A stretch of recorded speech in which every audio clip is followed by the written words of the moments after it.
All right, well, this is a first. Greg said that a lot of you wanted or somebody thought it was a good idea, and so he thought it was a good idea. That's probably a better way to say it. A preview of the upcoming book. It's going to be out in February or March. I gave it to Tom Horn, Defender Publishing. So he's begged me for years to do something with him, and I finally sort of gave in. He can be very persistent. But the book is going to be like Unseen Realm. It's an academic book. Hopefully it's readable. But this is the title. Reversing Hermon. It's about specifically not the whole book of Enoch in the New Testament, but very specifically the chapter 6 through 16 in Enoch, which is the story of the Watcher's transgression. How that story sort of leaks into the New Testament in various places. And it's more than Peter, it's more than Jude, okay? But how that story leaks into the New Testament and sort of matters for New Testament theology. So that's the whole guts of the book right there. Now, why did I think this would be a good idea?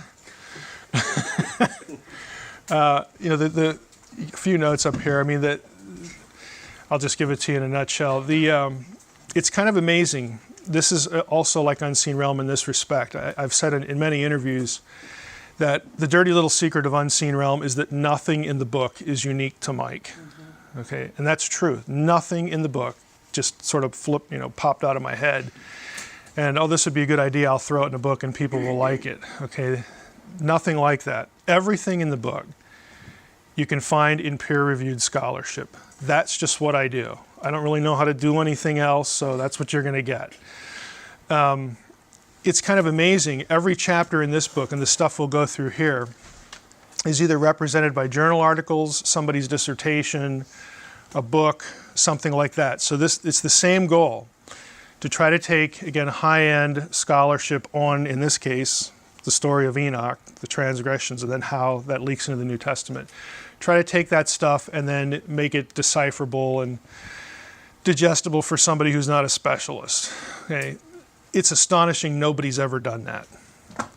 Again, everything that's in the book is going to be traceable somewhere, but there isn't a single book, either in the academic world or in the popular world, where somebody's actually collected that stuff and put it between two covers and called it a book, which is just sort of astonishing to me. Now, this last year, the first something sort of like that appeared. I can't remember who. I think it was either Oxford or Brill. Somebody did something on the Gospels, Enoch and the Gospels, but that is the first of its kind.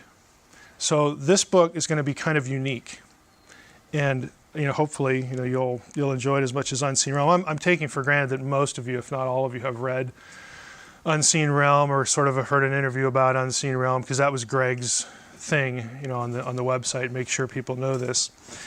But as far as, again, that basic introduction, the Watcher story, Watchers is a biblical term. Again, it's only in Daniel.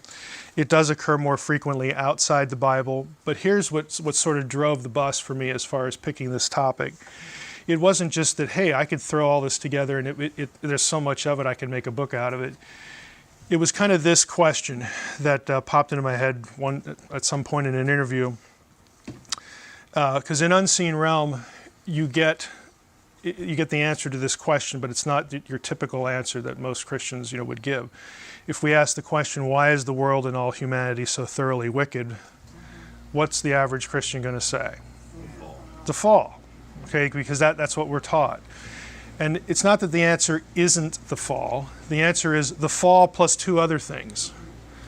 Okay, so if you ask this question to an Israelite or a Second Temple period Jew, again, Second Temple period is academies for intertestamental period, roughly 500 BC, all the way to the destruction of the Second Temples. Second Temple's built, 516 or so, all the way to 70 AD. That period, if you ask somebody living in that period who, again, was biblically literate, they had read their Bible and lots of other stuff in the serious Jewish tradition. And I would suggest, and what this book, again, attempts to show, even the earliest Christians, the very beginnings of what we call sort of the early church or the early church fathers, they would not have said only the fall. they would have said, well, there was this thing, the fall, but they also would have said there was this thing that happened in Genesis 6, 1 through 4, and also the whole Tower of Babel thing, the Deuteronomy 32 worldview that I talk a lot about. But for this occasion, and of course this book, we're going to focus on the middle one. And this is a quote from, I don't know if it's from me or from somebody else. That's from me. I can't even tell anymore. If it's not from me, there'll be a source there. So I'm the source.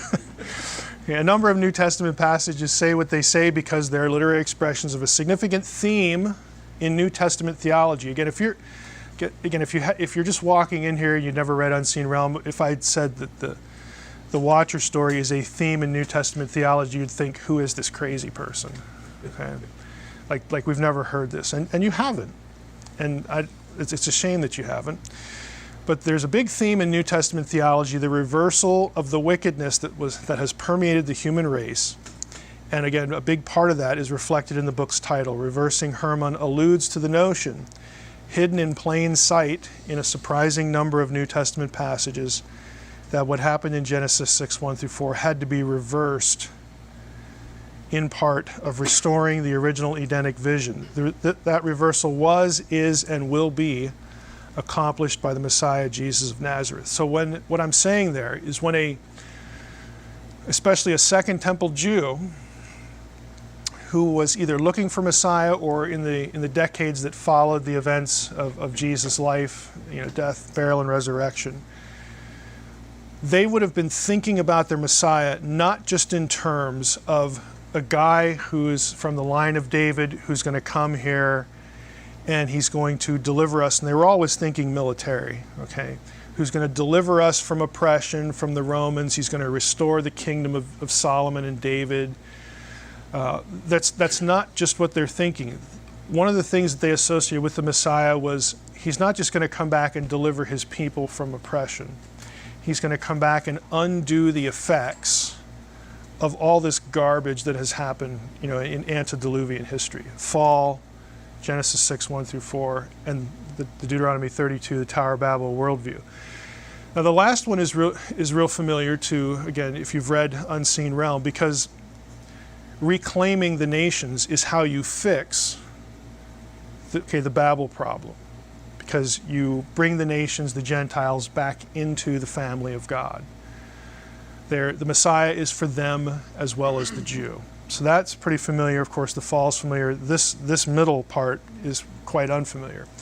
Now, to orient you, this is a basic outline of what we call the Book of Enoch, popularly in academic talk and in the way the book gets cited.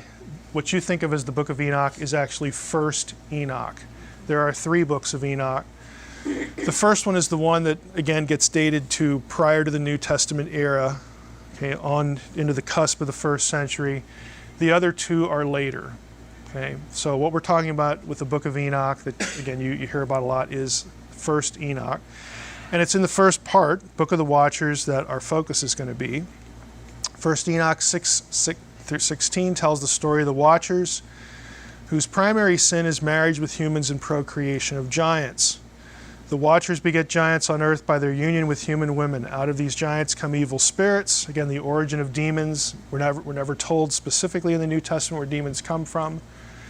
We are told that in First Enoch, and First Enoch gets it because it understands the original context of Genesis 6, the whole Mesopotamian backdrop of that, which we'll talk about today in more detail. So out of these giants come evil spirits that lead humanity astray. In the short term, the crisis of the Watchers is resolved when God sends the flood to cleanse the earth.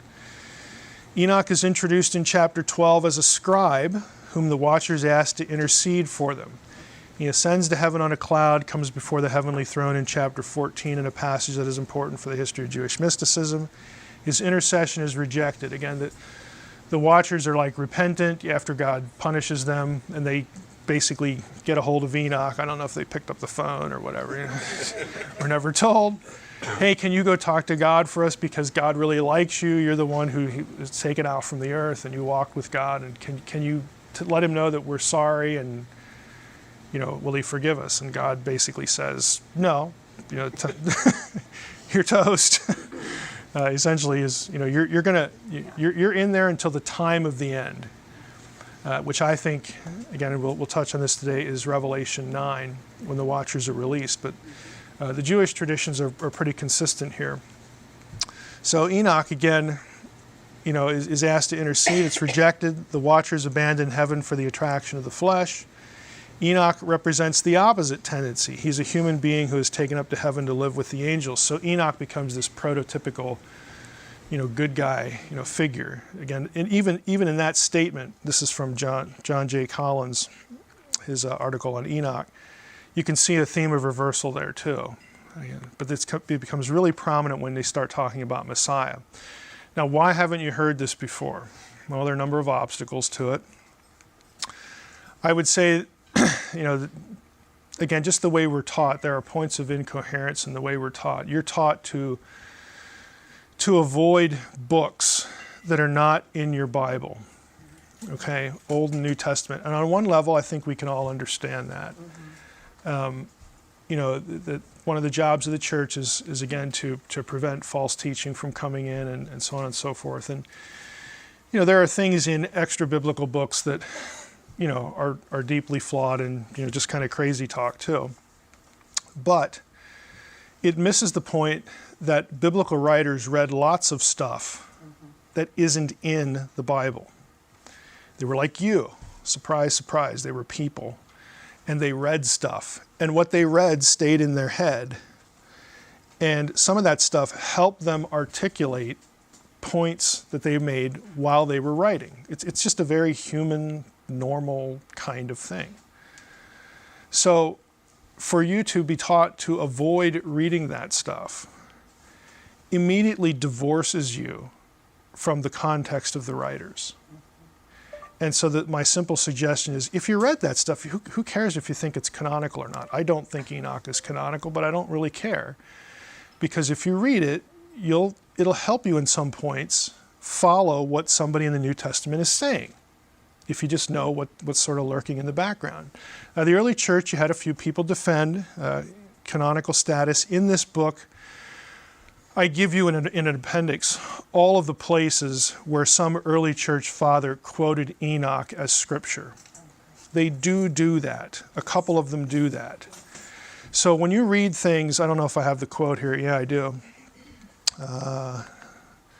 Now, in a paraphrase here, the bottom one.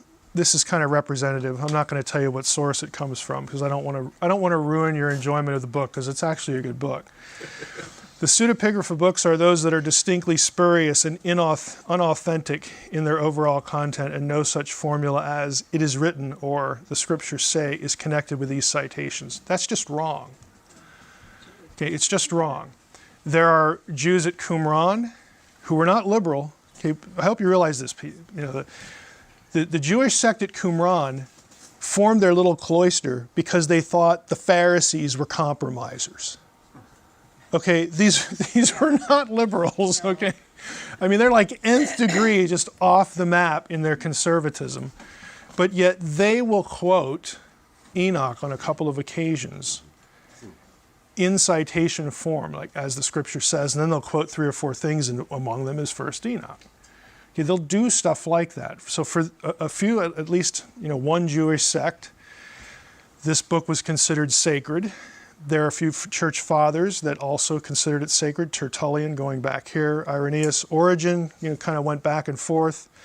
Clement, back and forth. But Tertullian is sort of its biggest defender, and Irenaeus endorses it in 1 or 2 places. But Irenaeus pulls some of his theology from Enoch, even without citing it. Now we know that because we have the book and we can go look it up, what he's quoting from.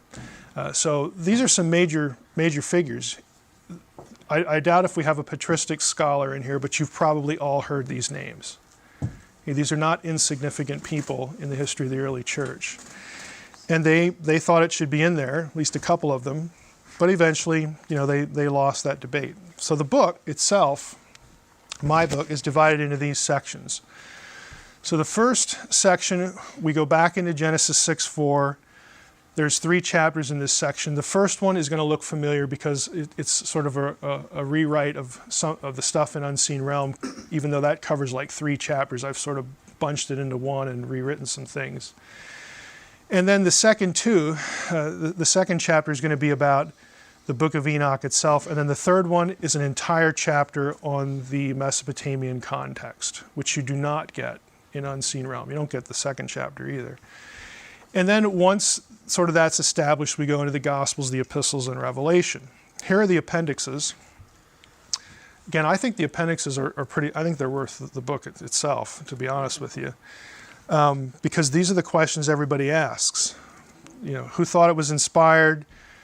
When do we date it? You know, where does it come from? The manuscript evidence. I give you a bibliography. Like, it's a real bibliography. It's an academic bibliography. I'm not citing, you know, I want to say some guy that was on Coast to Coast, but I was on Coast to Coast, so I can't really say that. But you get the idea, okay? I'm not just citing Billy Bob, you know, who was abducted by aliens. And I know about the Book of Enoch now. It's not that. And you're laughing because you know that there are people out there like that. And then where does the New Testament allude to, not just Enoch, but pseudepigrapha in general?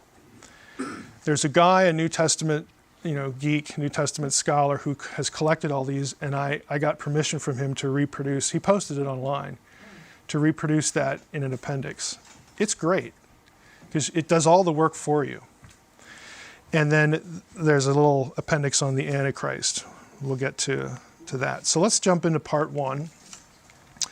Sin of the Watchers in its original context. Again, this is first Enoch material. I'm not going to quote Genesis 6 because you all know that.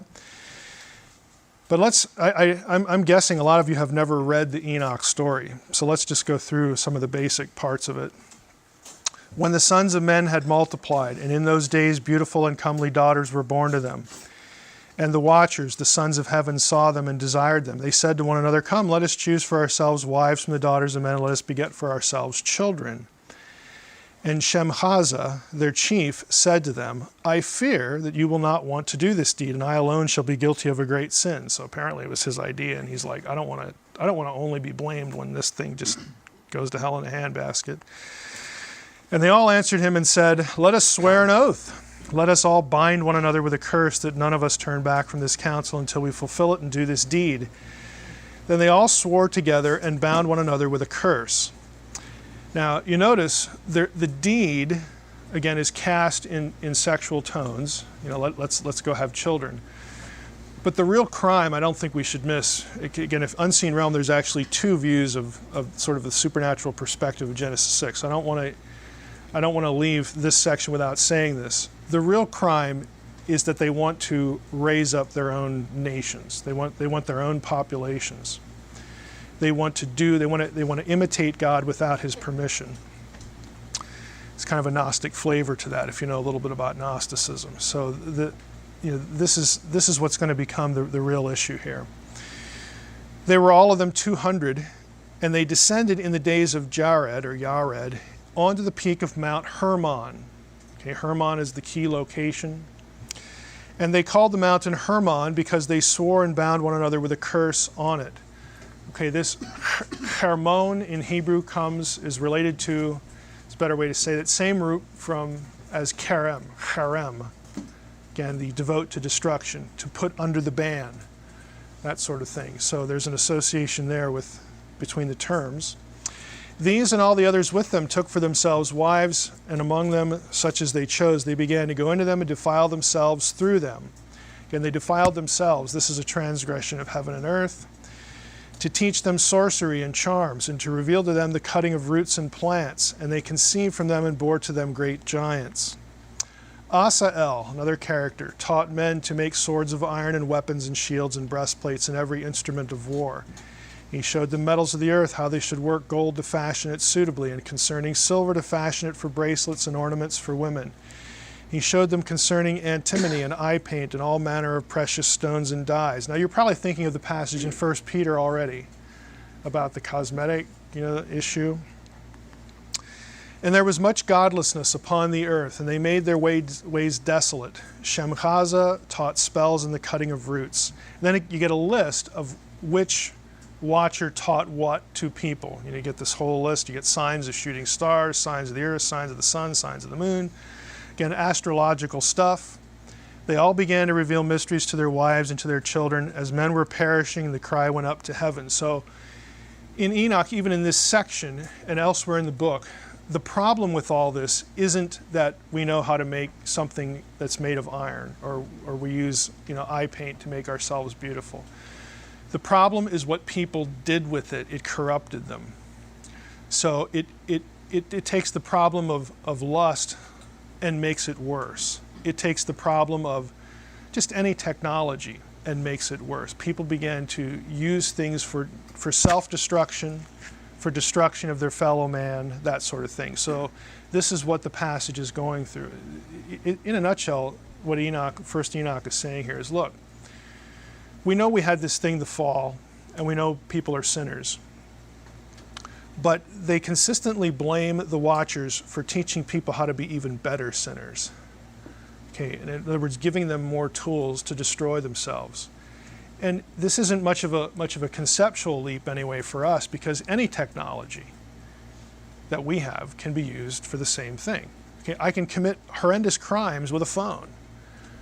Okay, now I can blow things up with a phone. I mean, you can just use something that ordinarily it's just simple. It's technology. I mean, I can commit a crime with a fork. I can stab someone. Anything that we have can be used to an evil end. And that's really what Enoch is going to be angling for here. And they blame part of it on people, the fall, because of just who we are, our internal sinful impulse, the lack of, we don't have God's nature, God's character. We make choices to do evil. So people are going to get plenty of blame. But then people being taught and how to express their own impulses, their own wickedness in various ways. That's a big deal in Second Temple Judaism. First Enoch 9, you have 4 angels, archangels, Michael, Sariel, Raphael, and Gabriel, see the terrible events unfolding on earth. They approach God for a solution. Basically, you got to do something about this. Look at what's going on. You have to do something about this. The 4 archangels say to God in 1 Enoch 9:11, you know all things before they happen. You see these things and you permit them. And you do not tell us what we ought to do with them with regard to these things. I mean, we're here to help. What should we do? God responds in 1 Enoch 10 with the news that should sound familiar to biblical readers. This is when you get the flood. When the Most High said, the great Holy One spoke, he sent Sariel to the son of Lamech, which was Noah, saying, go to Noah and say to him in my name, hide yourself, reveal to him that the end is coming, the whole world will perish, tell him that a deluge is about to come, so on and so forth. So in the Bible, in the Old Testament, Genesis 6, 1 through 4 precedes the flood. Okay? It's just that in Genesis 6, 1 to 4, those 4 verses to us, key thought here, to us lack context. We read them and it's like, well, what does that have to do with the flood? Why are these 4 verses even here? I mean, you get to verse 5 and okay, everything that man does is wicked. We get that. And then Noah starts to have this conversation with God, and then we have the flood narrative. Well, what do the 4 verses have to do with this? We lack the context. An Israelite, again, a literate Israelite, would not have lacked the context. That's the disconnect. A literate Israelite would know, these 4 verses sort of compress this story that, is really a response to Mesopotamia, because Mesopotamia has the same story. And the writer just sort of took it for granted, that people are going to know what I'm talking about. I don't need to just rehash all this stuff. And this is a precursor to the flood. People living in the Second Temple period had the context as well. We just don't, because we don't read that stuff. We don't read the literature of the great wider world to know these 4 verses in Genesis 6 are responding to something. This stuff in 1 Enoch is recovering or preserving or transmitting the larger story that Genesis 6, 1 through 4 was a response to. Okay, we lack all of that. And unfortunately, again, because of the history of the Christian church, we not only lack it, it's been kept from you. You have been cut off from it. Again, it's not like, oh, the gospel's really in Enoch. We're missing. No, that isn't the point at all. The point is that if you had read this, there are, again, things you would read in your Bible that would, okay, the lights go on. I kind of get what they're talking about here because I've read this other thing that they were familiar with. So we have an immediate disconnect. Even with the flood story, we just get these 4 verses. So again, just to summarize here, we have the flood story, the judgment here in the second half. Until the day of their judgment consummation, again, the watchers are imprisoned until the eternal judgment is consummated. They're sent to the abyss, to the prison. Again, that's language you get in the New Testament, where they will be confined forever. And at the time of judgment, it's not really forever, it's until the time of the judgment. Well, when's the time of the judgment in biblical theology? It's at the end of days. What's the end of days? It's the day of the Lord, it's the return of the Messiah, all this kind of stuff. Okay? So there is a finite end point to this. But that's where they are. So this is a summary from, I believe, Reed's book. Yep. The birth of the giants is explored in terms of the mingling of spirits and flesh. Angels properly dwell in heaven, humans properly dwell on earth. But the nature of the giants is mixed. This transgression of categories brings terrible results. After their physical death, the giants' demonic spirits come forth from their bodies to plague humankind. The citations there are from 1 Enoch. According to 1 Enoch 16, the angelic transmission of heavenly knowledge to earthly humans can also be understood as a contamination of distinct categories within God's orderly creation. As inhabitants of heaven, the watchers were privy to all the secrets of heaven. Their revelation of this knowledge to the inhabitants of the earth was categorically improper as well as morally destructive. If you're interested, again, look at the title of her book, Fallen Angels in the History of Judaism and Christianity. Reed's book is a book about how early Judaism and early Christianity looked at Enoch, the whole book, and specifically this story. So it's a little older now, but it's still a great book. Context. Okay, now that you sort of have the Enoch story in your head, where does it come from? Again, it comes from the same, not source. It is a response to, and I think a fuller preservation of, the episode that we find in Mesopotamian literature associated with the flood. The biblical stuff, Genesis 6:1 through 4, this whole weird episode, is a response to something that the Mesopotamians wrote about and believed and thought it was great, thought it was good. The Israelites thought it was wicked and evil. So there's an opposition there. And so Genesis 6:1 through 4 is in the Bible to tell the Israelites that these events that preceded the flood were not good. They were evil. And it's going to ripple out into biblical history in all sorts of ways to sort of make that case. The story centers on the Apkallu. The Apkallu are the culture heroes from before the flood. The phrase culture heroes refers to the great civilizers. So, Thomas Edison would be a culture hero for us because, he harnessed the power of electricity to give us lights, okay? People, figures who do something really important to civilize life. Okay, that's what a culture hero is. In Mesopotamian thinking, the Apkallu are the great culture heroes from before the flood in the service of Ea. Ea was the god of wisdom.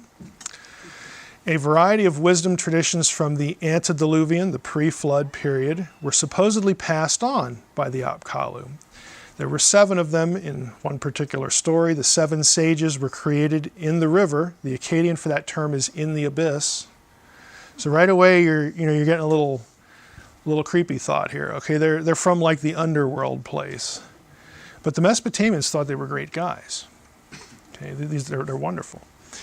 The 7 sages were created in the river, the abyss, and served as, quote, those who ensured the correct functioning of the plans of heaven and earth. They were really smart. Following the example of Ea, they taught mankind wisdom, social forms, and craftsmanship.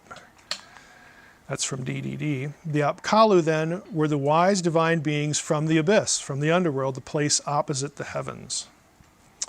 They were responsible for maintaining the correct balance between heaven and earth. That was the will of the greater gods. And they possessed knowledge from the divine world that sort of made heaven and earth tick. Again, they knew lots of stuff. Well, the scribes of Babylon living after the flood took great pains to establish the notion that their own knowledge, what we scribes know, and therefore the greatness of Babylon. This is why we're so smart, and this is why Babylon's so great. Why? Because our knowledge has been inherited from the Apkallu. Like they were our teachers and our mentors. Our knowledge, the reason Babylon is so great, again, in the eyes of the Mesopotamian, is that what we know, what we have built, the civilization that we have created and fashioned, and that is at the top of the heap. There is no greater place than Babylon. All of that comes from the gods. It's divine knowledge. And we as scribes are sort of the gatekeepers to that knowledge. Again, there's a little bit of a propaganda feel to this, obviously. But this is the explanation for why people should listen to them and why Babylon is so great and so awesome. Now the question, though, that surfaces is, well, these guys were from before the flood, so how did you guys inherit this knowledge? Because the Mesopotamians had the same flood story, again, the great flood. So here's how they argue it. Mesopotamian text, again, this is very distilled. They got a whole chapter of citations on this. Mesopotamian material lists 7 pre-flood kings. There's a particular text that actually gives you a king list, kind of like the stuff you see in the Bible where so-and-so king reigned X number of years and all that kind of stuff. Well, there's a particular text that lists the king, and then next to the king's name is the name of the Apkallu who helped him be king, helped him, have the civilization flourish, okay? Gave him the knowledge he needed to run, Babylon, okay? So there's 7 of these guys before the flood. They are assisted by a specific Apkallu. Then after the flood, the text has 4 Apkallu, and they are described this way. They are of human descent. The pre-flood Apkallu are consistently described as being gods, divine beings. But after the flood, no, they're of human descent, and they are only 2/3 Apkallu. The 4th one is actually given a number. He's mixed, he's a hybrid, whatever term you want to use there. It's the same description, although in the text it's not the same person. It's the same description given to Gilgamesh, who is also referred to as Lord of the Apkallu in something called a cylinder seal. Gilgamesh was an Apkallu. Gilgamesh was 2/3 divine. Gilgamesh was also a giant in the Mesopotamian text. Again, Gilgamesh is probably the most familiar figure from the ancient Near East and just in popular circles. Well, he turns out to be a key figure here because he is a post-flood Apkallu who is a mix, divine and human, and also happens to be a giant along with these other guys. So you see, in this book, the last note there, you may not have known this, but Gilgamesh is actually mentioned by name in something called the Book of the Giants from Qumran. The Book of the Giants is not part of First Enoch, but it is described by scholars as Enochian material because a lot of the content of the Book of Giants you can also find in the Book of First Enoch. And there are a couple other giants named there as well, in connection with the flood, before and after, so on and so forth. But Gilgamesh is actually in there. So just that one line, I just want to pause here a second, just that one text tells you that the Jews of this period were reading Mesopotamian stuff. Because you don't just start writing a book and, I need a name for this giant. What should I call him? Gilgamesh. Well, that sounds good. Where'd that pop into my... No, that isn't how it happens. They're reading Mesopotamian material. They had inherited Mesopotamian stuff. It's part of their framework. It's part of their, scholars would call, cognitive frame of reference. They were just familiar with the material. And they could tell, they knew, because they were familiar with the material, they could look back at Genesis 6:1-4 and say, oh yeah, we know what's going on there. We know what that's about. And again, they write about what that's about in books like the Book of the Giants, books like First Enoch. Again, this is all a matrix of ideas. And the reason, again, it's unfamiliar to us is because, now I hate to put it this way because it sounds pejorative, but I'm going to say it this way. It's because we're not allowed to read that other stuff. If you did, the lights would just go on in different places as you expose yourself to material. Again, the implication of all that, I mean, just look at the list here. The implication is that the post-flood Apkallu were the result of intercourse with human women. Now, in her essay on the Apkallu, this scholar named Ann Kilmer, she wrote an article. It's actually a chapter of a book.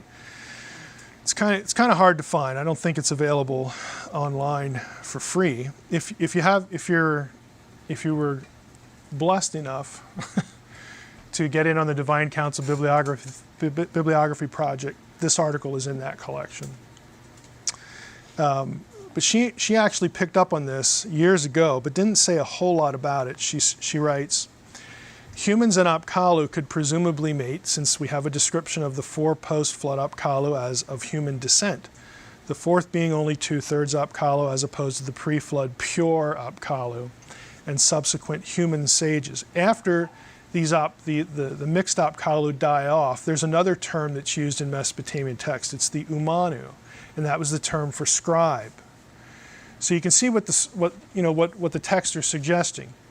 Divine knowledge comes from these pre-flood guys. It survived the flood in these hybrid guys, and we inherited it. That's why you should listen to us. That's why we're so smart. That's why Babylon's so great. Again, this is what they're doing. This is how they're framing it. Now, the apparent mating with humans displeased Marduk. Marduk is the high god of Babylon. He's the top of the heap. In the era epic, he judges the Apkallu. This is Marduk speaking here in the text. I sent craftsmen, that's how the Apkallu are called, craftsmen, the guys who know lots of stuff, okay? I sent craftsmen down to the Apsu, again, back to the abyss. I ordered them not to come up. I changed the location of the Mesu tree and the El Meshu stone and did not show it to anybody. Now that reference is lost on us, but again, this is a quotation from, again, another particular scholar. Relocation of a tree, this is from Anus, I believe, and stones is also a motif in the era epic, where Marduk during the flood changed the location of this tree and the stone in the context of sending the sages down to the abyss, to the Apsu. The garden with trees and precious stones, again, what does that make you think of? Ezekiel 28. I mean, it's the Edenic description. It's the same thing. Trees and stones. Again, it's not a coincidence.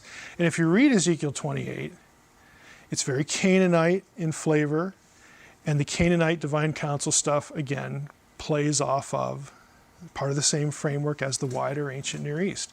Again, these are not coincidences.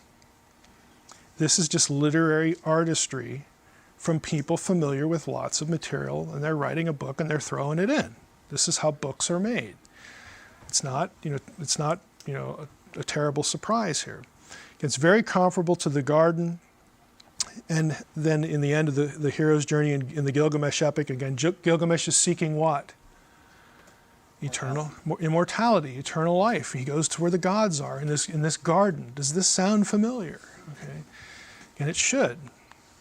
It's impossible to miss in these words Ezekiel's language of Eden. There in chapter 28, combines garden imagery, mountain imagery, lustrous precious stones, so on and so forth.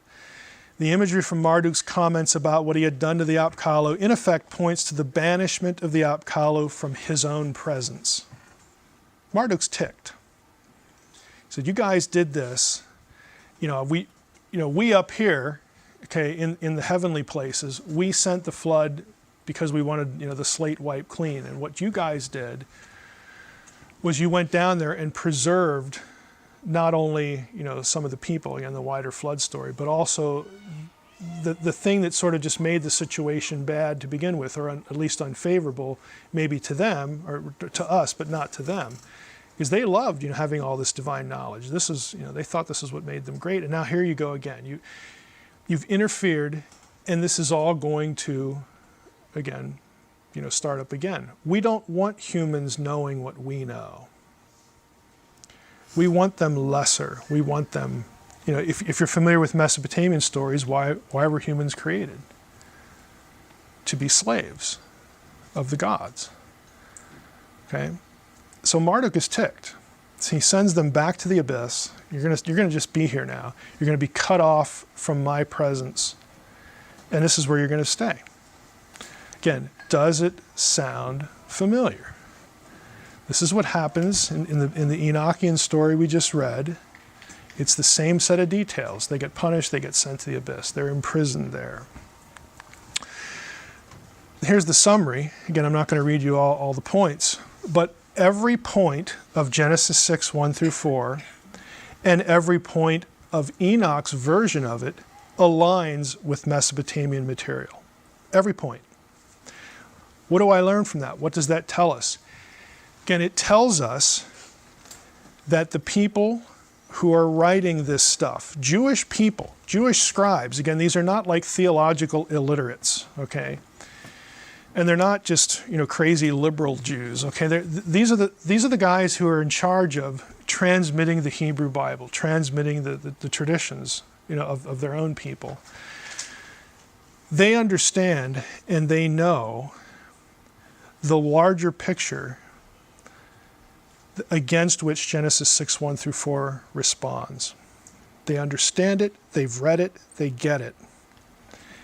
And in their own literature, they not only play off Genesis 6, 1 through 4, but they play off the bigger backdrop, and they preserve it for us. And the point of my book is to say, well, that isn't all that happens, because since from the Second Temple period, we get guys like Matthew. We get guys like Mark. We get guys like John. We get guys like Peter. Okay, this is their world. The early church, the 12 apostles, again, shocker of shockers, were Jews, and they had read stuff. Like, what a profound thought. They weren't illiterates, okay? They were Jews who had been exposed to this material. And again, they're providentially chosen, they're providentially prepared to produce the books that we now call the New Testament. And in the course of writing those things, they're going to use stuff that's floating around in their head to express themselves, to express certain ideas. And God's good with that because he picked them. Okay, he picked them, put them in the right time and place, and said, I'm going to prompt you now to write something down that I want preserved for posterity. But we wouldn't know that unless we went looking, okay, unless we thought about what they're doing. Now, I've made the comment before that I think our doctrine of inspiration, I think, is undermined and made vulnerable when we divorce the human element from it. Okay, the books of your Bible do not just come by mental download. The prophet's not getting up, making breakfast, gets zapped, he loses control of his mind, his automatic writing, like in the X-Files, okay? He wakes up and says, wow, I can't wait to read what I just wrote. Okay, that is not how the New Testament itself describes inspiration. But we think like the people who produced the books of the New Testament weren't thinking about anything. Like they just got zapped and downloaded. Okay, when you strip the human element out of it, when you make it this paranormal object, it's very understandable if you believe that inspiration operates this way, that you don't want people reading anything else. You don't want them exposed to what actually the writers had exposed themselves to. And so this problem, this disconnect of how to understand what's in our own Bible is a lot bigger than we sort of imagine it. You know, you're talking about centuries, millennia of a crude history of looking at the Bible in a certain way. And again, it's not sinister. It's not like some cabal somewhere. We've got to cut people off from anything that's not. That's not it. It's just sort of a reflexive way it's taught. It's nothing, deeply sinister, but the effect of it is we have people who are underexposed to the context of the Bible, and then they have trouble understanding significant portions of it. That's the problem. And that's, again, what I'm trying to put a little dent in. Now, the other three parts, let me do a time check here. Yes, those of you have noticed that I actually have an iPhone this time. And I'm using it. Okay, a little time check there. Now, what I do from this point on in the book is, again, I go through all of that in 3 chapters because I want the story in your head and I want the context in your head. And now we're going to traipse through the New Testament and see, where does this stuff show up? If we were thinking about all this stuff, what would we see in a given passage that would sort of jump out at us? And again, put us on different lines of thinking.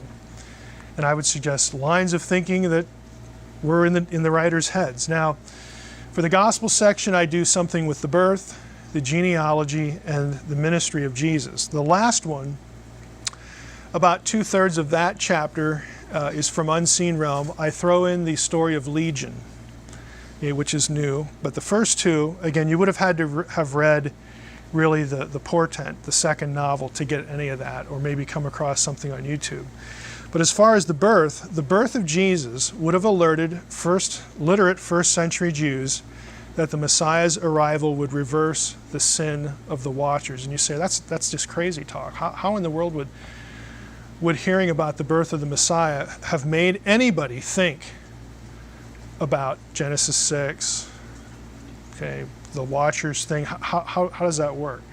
It works because of Romans 10, specifically Romans 10:18 and following, Revelation 12, which is the astral signage of the birth of the Messiah, and again, various Second Temple traditions about the birth of the Messiah.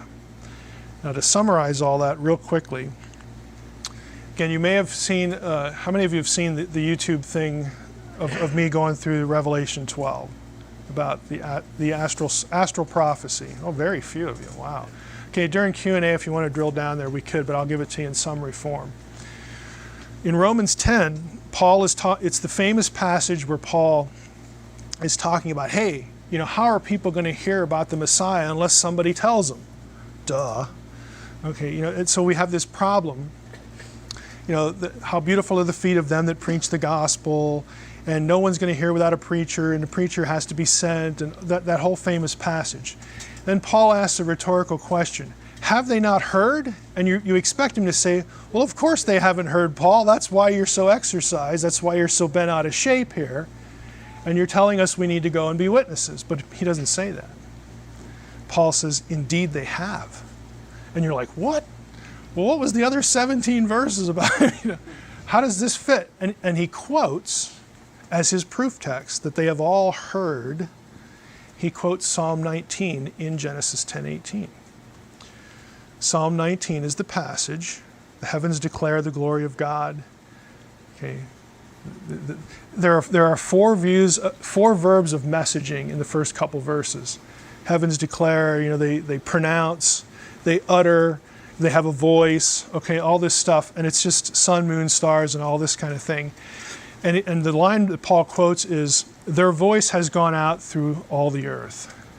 The voice of what? Well, the voice of the heavens. And that's the Septuagint. The Masoretic text actually reads, their line has gone out through all the heavens. And I actually like the Masoretic text there because it's a reference to the ecliptic, the line in the sky. The ecliptic is where the zodiac constellations follow on an annual basis. So I can't prove it, but what I think Paul was referring to is Revelation 12. When John says, talking about the birth of the Messiah, it's Revelation 12, he says, I looked up at the heavens and saw. I think John actually meant what he said. Okay, we've got the woman with the 12 stars around her head, the sun in her midst, the moon at her feet. You can actually plot this out on an astronomy program. And when you do, there are other things that aren't mentioned in Revelation 12 that are really significant, again, to a literate person in the first century. You've got a conjunction of Regulus and Jupiter, the king star with the king planet, in the constellation of Leo. Okay, the lion, the tribe of Judah, okay? For a Gentile who doesn't know anything about the Hebrew Bible, that conjunction is important because both of them were signs of a royal divine birth. And here they're conjoined, and for a Jew, it's in the constellation of Leo. You have a 90-minute window when all these things are, it's actually 80 minutes. Somebody corrected me the other day. Got an astronomer geek out there, okay. All right, I'll try to remember that. I'll have to just throw away all my books now. But you have a really small amount of time, okay, where all this can occur. And if you plug it into an astronomy program, you get the birth of the Messiah on September 11th, 3 BC. 3 BC is not a problem. Everybody says, oh, it can't be 3 BC because then Herod would have to die in 1 BC. And we all know Herod died in 4 BC. Yeah, except for studies that have shown that 1 BC works quite well, which I've recently posted on my website. I did a happy birthday to Jesus thing on September 11th. But what makes it important is that date in the Jewish calendar is Tishri 1. Tishri 1 was the date in the Old Testament when you inaugurate the reign of your next king. Tishri 1 was also thought to be the birth date of Noah. So Jesus, the Messiah, is the new Noah. Okay, you're starting to see how Genesis 6 sort of creeps into the picture here. What was significant about Noah? Noah's survival, Noah's presence on the earth post-flood signaled, it was supposed to signal the end of the watchers, the end of all this wickedness, the end of all this garbage, okay? There are passages that refer in, again, Dead Sea Scroll text, to the chronology of the flood, okay, to some of this astronomical stuff going on. Specifically, they link it to the constellation of Orion, which in Aramaic is the constellation of Nephilim. Okay, it's the giant because Orion was a giant. I mean, you have this concatenation of thoughts that, again, to a literate Jew, if they had read John. Or, John, Revelation is the last book of the New Testament. So John got this information from somewhere, maybe Mary, maybe the disciple, who knows, he's one of the 12. But he writes it down. And if you had been exposed to that, you're thinking, wow, look, if this is what was in the sky, it means this and this and this and this and this. And to a Gentile, all those things are consistent because we've got the conjunction, we've got Jupiter, we've got Regulus, we've got Orion, we've got all this stuff. So when Paul says, yeah, they did know. Okay. I don't believe personally that what Paul is referring to is like, you all know who D. James Kennedy is? Familiar name? D. James Kennedy believed that you could get the whole plan of salvation out of the constellations of the zodiac. I think that goes too far. I don't believe that. But what I do believe that you could know is that a divine king had been born. I think that is what Paul's tracking on. Again, I can't prove that specifically. There's no verse, there's no footnote in Romans 10:18 that says, go look at Revelation 12. Because Revelation 12 wasn't written yet, so we can't quote it. But I think that's what he's tracking on. But if the point is for the book here, if you had that stuff in your head, somebody born on that day who turns out to be this Jesus of Nazareth, who's walking around doing all sorts of miracles and saying, like, I'm the guy, okay, that would have meant something to you. Okay, that would have meant this is the guy who is going to somehow reverse the effects of the wickedness of the world. Okay? It's not a terribly deep thought, but to sort of track with it the way they would have tracked it, is a different story. The genealogy, in a nutshell. Why are the 4 women in the genealogy there? They may or may not all be Gentiles, probably at least one of them, 1 or 2. Some people argue all 4 of them are. It's really not important if they're Gentiles, but why are they the ones included? Quote here from, her name is Amy Richter. This is from her dissertation. She says, while the inclusion of women in biblical genealogies isn't unusual in itself, there are 14 such women in other genealogies, namely 1 Chronicles 2. The inclusion of these 4 women is all the more odd. Who are they? Rahab. Anybody name them? You got Rahab, Ruth. See the neglected, the Bathsheba, and Judah and Tamar. Okay, so the quote here is like, you'd think if you were going to put in 4 important women, you'd pick Sarah, Rebecca, okay, Rachel, I mean, major figures in the Torah, but they're not in. They don't get in. The four that do are sort of just kind of a mystery.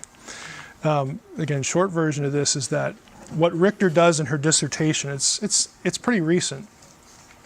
She did it at Marquette, which is a school that's becoming known for Second Temple studies. Her argument is that the reason these four women are in the genealogy is that there is something in their story, either something they did or something done to them, that has something to do with sexual transgression and the vocabulary used to describe the person and these events borrows vocabulary from Genesis 6. And so Richter argues that can't be a coincidence. And her argument is these four women are in here because they're four women who have scandalous histories or had something terrible happen to them in the line of the Messiah. And so the telegraphing, her belief is that, and I think she makes a really good case for it, the important point isn't these women and what happened to them and the vocabulary itself, it's who they produce. Who they help to produce. Well, who's on the final end of the genealogy? It's Jesus of Nazareth. And so the one whose genealogy it is going to reverse the effects, again, of the four people in the genealogy that had these transgressive histories that point back in some way to Genesis 6. So she believes that Matthew essentially encrypted. I mean, for people who knew their stories, it wouldn't really be encryption, but for us it sort of is. People would have read the genealogy and asked, well, why are these women and not all the famous ones? And then as they thought about their histories, it's like, oh, okay, well, boy, her story goes back there, her story goes, they all go back there. That must mean something. Matthew's trying to tell us something. And what he's trying to tell us is that these four women, who you would associate as Jews with this event, they're going to produce the one who undoes this. They're going to play a role here. So again, a whole chapter on that. The ministry, again, two of the three things here are familiar to unseen realm readers. In regard to Legion, if you have your, well, you don't need to look it up. I've given you enough here. The exorcism of Legion is about more than suicidal swine. It's about theological messaging, which practically everything in the Gospels is. Legion recognizes that Jesus is rightful Lord of the country of the Gerasenes, which is part of Old Bashan. But in Jesus' day, it was under Gentile dominion. Now, if you look up Mark 1:24, Jesus is exorcising demons in Jewish territory. And if you compare that with Mark 5, where they're in the land of the Gerasenes, it's Gentile territory. The way that Legion addresses Jesus is significant. Because when he's in Gentile territory exorcising demons, anybody want to guess how Jesus is addressed? He is the Son of the Most High. Most High is the key term. Where do we see Most High language that matters for this whole supernatural theology? It's the Deuteronomy 32 thing. Okay, when the Most High divided up the nations, he divided them up according to the number of the sons of God. But Israel is Yahweh's portion. Jacob is his allotted inheritance. Most High is a term you would use if you recognize this is the Most High God. And the territory that we control here, that the people around us think is Gentile turf, really isn't. Okay? It belongs to him. So he can go over to the Jews and exorcise demons there, but to make the point that, oh, I'm not just the Messiah for the Jew. I'm not just here to reclaim this little thing about the size of New Jersey, okay? I'm not just here to take that back. I'm also Lord of all the territory. Okay, I'm the Son of the Most High. I am the rightful heir to your turf too. And so again, it's theological signaling. So again, just hinging on, and again, this isn't new to me. Scholars have noticed this for a long time. Why is Legion, why this verbiage, all this kind of stuff. So I included that in the chapter. When we get to the epistles, How many of you follow the podcast? Don't laugh. You know what's coming. Yeah, a handful of you. The depravity chapter and the head covering chapter are two things that I did podcast episodes on. In this chapter, again, I get to actually give you the textual citations in the chapter. And then the baptism one is really a slight rewrite of something in unseen realm. But the depravity, the key verse is Genesis 3:19. When Paul is talking about the law, okay, the law was added. It's the same passage where he talks about the law, essentially, being handed down by angels and whatnot. So I do a little bit of that in unseen realm, but I don't do anything with the important phrase here. It says, the law was added because of transgressions. Okay, because of transgressions. Notice it's plural. Okay, it doesn't say the law was added because of a transgression. Because what scholars typically do is they'll read Galatians 3:19 and they'll think, oh, well, the law was added because of what happened in Eden. Okay, it's a reference to the fall. And this chapter is based, again, he's also from Marquette. In his doctoral work, a guy named, his last name's Stewart. I can't remember his first name now. It'll come to me. But he did a paper at SBL, which is the Society of Biblical Literature, a few years ago. And the paper was entitled something like the Law and Transgressions and the Bastard Spirits and the Birth of the Son of God. And so I looked at that in the program and I thought, oh yeah, I'm going to be at that one. Because I couldn't figure out for the life of me, what is this guy going to do? And it was awesome. Tyler Stewart, it was just awesome. And I afterwards I got his paper, but he argues, and I can give you the paper. I actually posted this on my website. And again, he said I could do that. He argues that when Paul says the law was added because of transgressions, he's not thinking about Eden. Just whose transgressions are we talking about? He's thinking of the Watchers and their corruptive influence on humanity. And so he goes through a whole panoply of Second Temple stuff and some grammatical stuff. And again, he says, if you read it this way, it answers certain questions that come in the chapter later on that scholars have kind of struggled with. What was Paul thinking? Because if you're tracking on Eden, then some of the proposed answers or some of the things Paul says don't seem to quite fit. And Stewart's like, yeah, there's a reason they don't fit, because he's not thinking that. If he's thinking this, then what he says over here and half a dozen other places makes sense. And so since Galatians 4, again, talks about the birth of the Son of God and in its relationship to the law and how we're heirs and sons and all this kind of stuff, he links the two things again. He's saying again, the birth of the Messiah is the real thing that would reverse the transgressions, not the law. The law was powerless to reverse these transgressions. The law was sort of like, to kind of either forestall or put a fence around or hold in the wickedness to a certain extent, but it couldn't really do anything more than that. And in fact, it became a thing that people would resist, again, because they're sinners. So it's a really interesting proposition. But I give you a whole chapter, again, of his argument with the passages and whatnot, and then talk about how it might fit in the bigger picture. I think he presents a really good case. The head covering, just go listen to episode 95. The head covering, the issue there is the phrase, because of the angels. And people have wondered about, well, why is Paul talking about, this head covering thing, and women, first part of the chapter, they should have their head covered. Then he changes and says, well, they do have a head covering. It's their hair, and I'm telling you this because of the angels. It's like, what in the world is this guy on? What is he talking about? This chapter, again, and that episode of the podcast, this is going to sound, I always have to say it this way, this is going to sound like the craziest thing you've ever heard. So I'm just prepping you. I'm just prepping you if you've never heard this.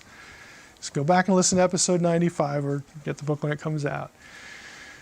there's a guy named Troy Martin. He teaches at Xavier now, or he did when he wrote these articles. But I came across it was a series of 3 articles printed over the course of 11 years. It tells you how fast things get published in journals.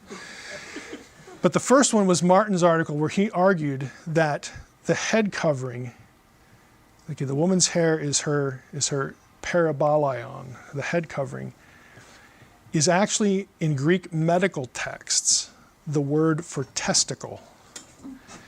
And you think, what in the world does that have to do with anything? His whole article is going through Greek and Roman, Greco-Roman medical texts and showing, and he quotes Hippocrates a lot, he quotes Aristotle. They believed that a woman's hair assisted in fecundity. That is, when a woman had sex with a man, her hair, they believed, actually helped draw the semen up into her uterus through the course of her body so that she would get pregnant. That's why you don't cut it. Okay, you shouldn't do that. And that's also why it's a shame for a man to have long hair, according to Hippocrates, because the male role is to eject semen, not retain it. It's totally bizarre. It's absolutely bizarre. But when you read what they thought of the function of a woman's hair versus men, everything Paul says in that passage makes sense. Yeah. It just makes sense. But it's so foreign to us that we know where babies come from. You know, we talk about genetics and do this in a petri dish, and they're not doing that at all. Okay, they're not doing that at all. This is Hippocrates, who at the time was like the leading figure. There's one great thing about the test of infertility. That's just great. How it involves having a woman smell something and the hair is involved. It's just the craziest stuff you've ever read. But if that's what you're thinking, if that's what's in your head, when you read Paul, you're like, oh, well, of course. Of course, when we're in church, we should wear a covering over our hair, because then it's an issue of modesty. Would you go to church and just expose your genitals? Would you do that? Would you do that? I mean, that's essentially what Paul's saying. You people are nuts. Of course, he's writing to the Corinthians, and they probably could, they're doing everything. So, he's like, you people are nuts. Of course, you should have, your head covered when you go to pray and you do these things. And of course, it's a shame for a man to have long hair, again, because he's presupposing this function. A woman's hair is given to her as her covering, as her parabolion. This is her glory, because it helps her to have children. And children are really important, okay? And then Paul throws in this thing about, now I'm also writing this because I'm expressing my concerns because of the angels. There's only one context for that. Yeah. Apparently in the back of Paul's mind, he's like, you better get this under control. You better watch what you're doing. You better again, wear the appropriate things. You better behave the appropriate way. You want to show that you belong to a man, you belong to your husband, you're going to be modest, you're going to control your sexuality, your sexual behavior, because if you don't, we've seen what can result from that.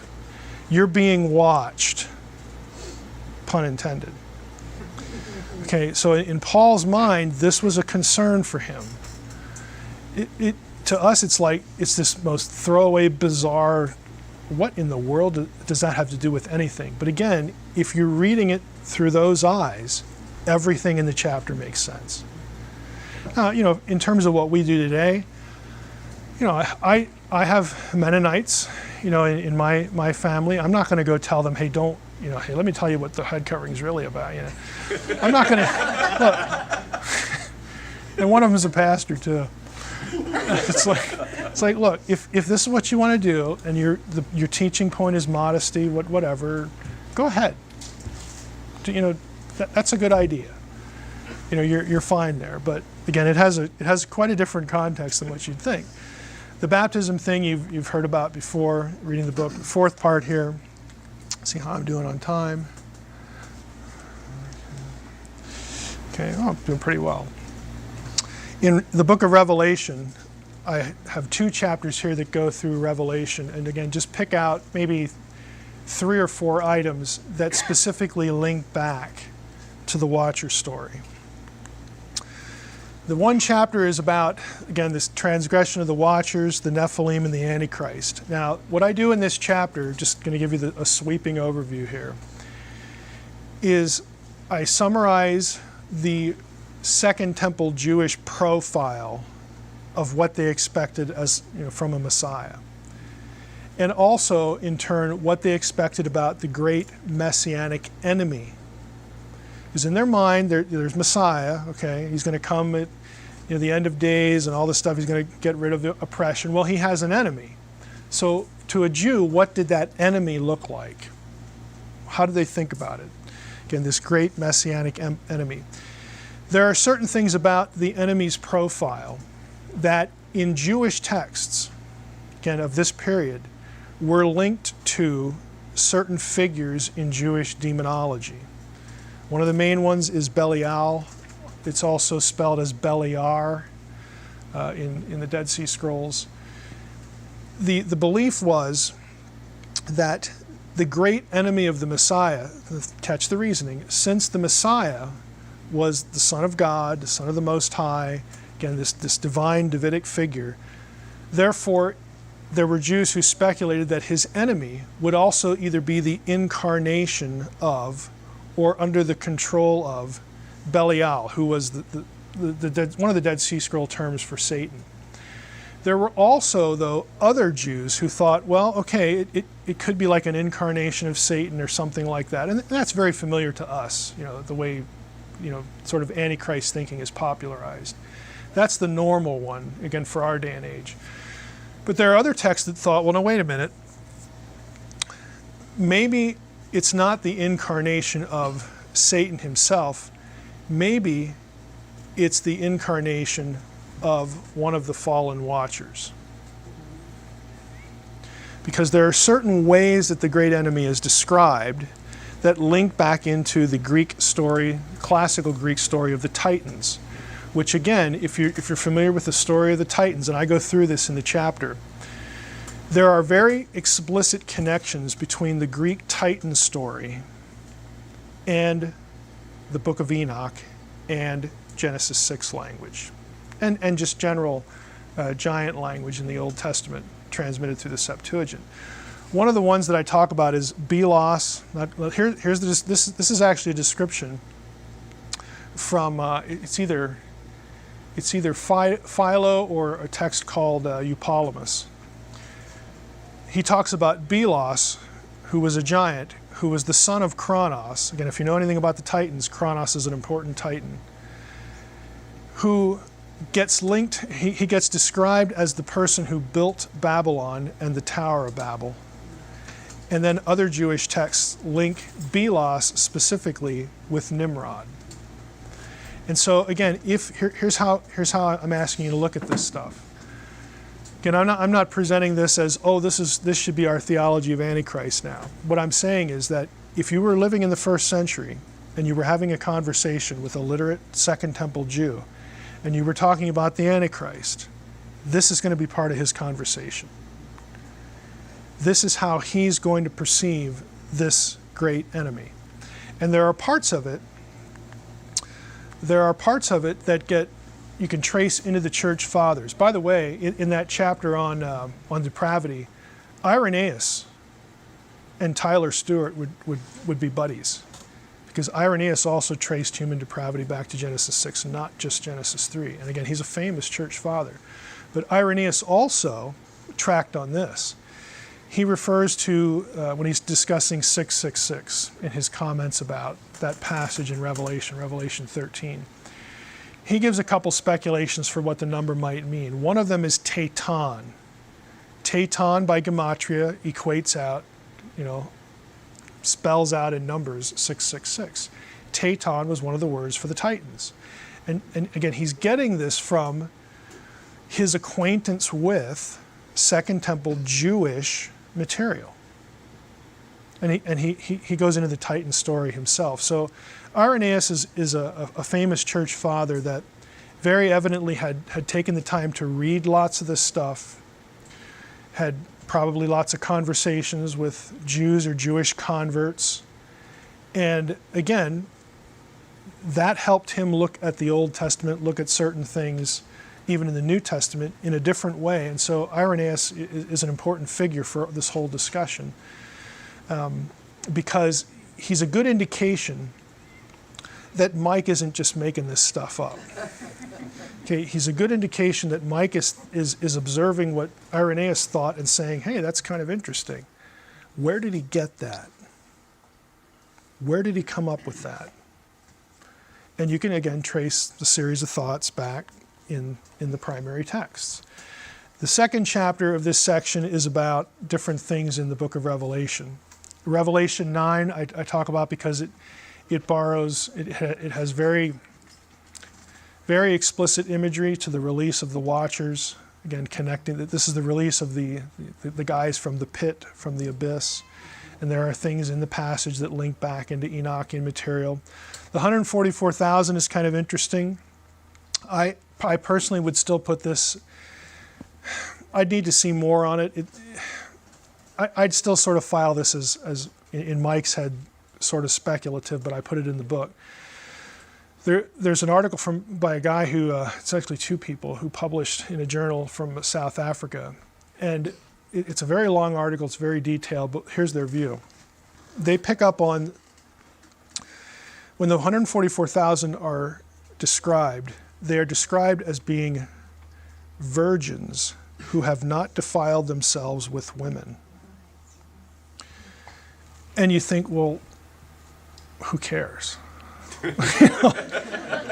So what? I mean, it was okay to get married in the Old and New Testament. Big deal. Well, what they try to demonstrate, and I think, again, they present what I'd call a reasonable circumstantial case for it. At least that's my thinking now.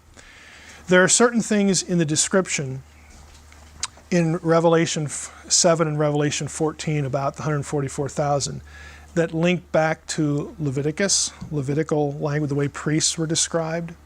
And we know priests were allowed to marry. So the question for them then becomes, why this statement?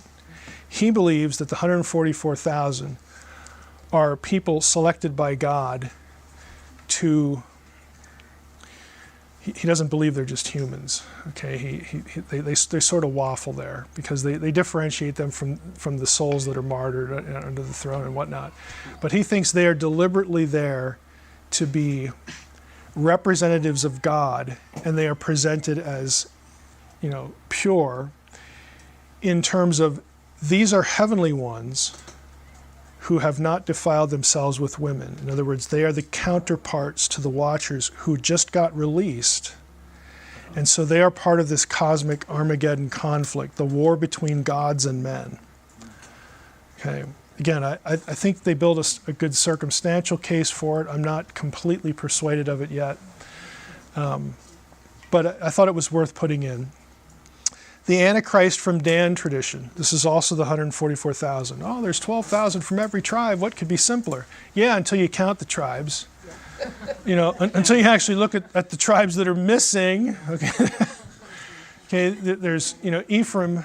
There's a deal with Ephraim and Manasseh going on there, but the one that's omitted totally is Dan. And so you have this. You have a pretty long church history tradition that the Antichrist would descend from the tribe of Dan. Okay, I don't believe that the point is the tribe of Dan. I think the point is the region of Dan, which is in Bashan.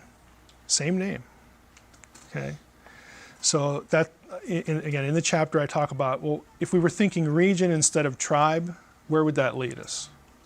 Because it's Bashan, it's the place of the serpent, in the Old Testament. Talk a little bit about Gog and Armageddon. Again, Gog is the great enemy from the north. Okay, if you remember Unseen Realm, what is it about the north that's important? Saphon. It's the domain of Baal. Okay, that's not a coincidence. Again, to cast Gog in that language, and I do a little bit about, there's a reason I think why Gog has never been identified successfully with a historical person, either in antiquity or currently. Because I think the point is not to direct our attention to a specific person. It's to direct our attention, again, to cosmic evil that will control whoever this Antichrist person is. And so I talk a little bit about that. And if you do that, again, you connect it back to Bashan. And then I go into connections between Gog and the Rephaim. Well, how in Gog are the Rephaim connected? Well, if Gog is coming from, the other parts of the earth, Saphon, and if the Antichrist guy is coming from the same place, that's also the region of the Rephaim, the giants. Again, you can do the math from the rest of that point. Again, it's not hard to connect the ideas once you get that point of geographical orientation. Cosmic north, region of Bashan geographically. And there are specific, again, links to the Titans and one particular Titan, Typhon. Again, there's a whole article on how Daniel 11 is sort of this chronology of the Antichrist that we get, how Daniel 11 tracks on the story of Typhon in Greek, literature, okay, or vice versa, depending on your view of the authorship of Daniel. Okay, there are a number of connections, and why that's important is because the figure of Daniel 11, historically, everybody, whether they think Daniel was written in the 6th century or the 2nd century, everybody agrees that the person who fulfilled all of these things in Daniel 11 already, and will, that'll echo out into a future prophecy, is who? Everybody remember the name? Antiochus IV, Antiochus Epiphanes, who is the Typhon figure in Greek literature. Again, if you're a literate Second Temple Jew, you're familiar with Hellenistic material, these are not coincidences. They all mean something. They're all part of a matrix of ideas. So it's a way to connect the Antichrist to another one of these Watcher, Titan, giant, supernatural bad guys. And so that's what I do in the chapter. Again, I'm just trying to show you in these 2 chapters how a Second Temple person who had knowledge of this material, how they would read Revelation. Not how Tim LaHaye reads it, okay? Or anybody else, Ritterboss or whoever. How would a Second Temple Jew read it? What thoughts would they think? What would pop out of their mouth in discussion if you had that guy in your small group study on Revelation? What he's going to be talking about is just going to frighten everybody else in the room. Okay? Because he is just on a totally different track. Because he has lots of this stuff floating around his head. And the last thing is the lake of fire, again, which if you follow the podcast, we did an episode on the lake of fire. And that language comes really explicitly out of Enoch. Lake of fire prepared for the devil and his angels. Okay, this is where they're sent. They're sent to the abyss. Who's sent there? Well, the only ones we know that were actually sent there are the Watchers. And who else do we find there in the Old Testament? The Rephaim.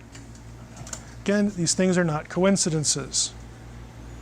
They're not just random occurrences in the text. You have people, John writing Revelation, hooking you back into the Old Testament, hooking you back into Second Temple literature that he assumes you know. If you're literate, you know this. I don't have to spell everything out for you. Our problem is we don't know that stuff because we haven't read it. We can have it, we can read it, but the book here, again, we'll just end with that, is kind of an effort to, take 10 chapters of that stuff. And it's a little wider net than that.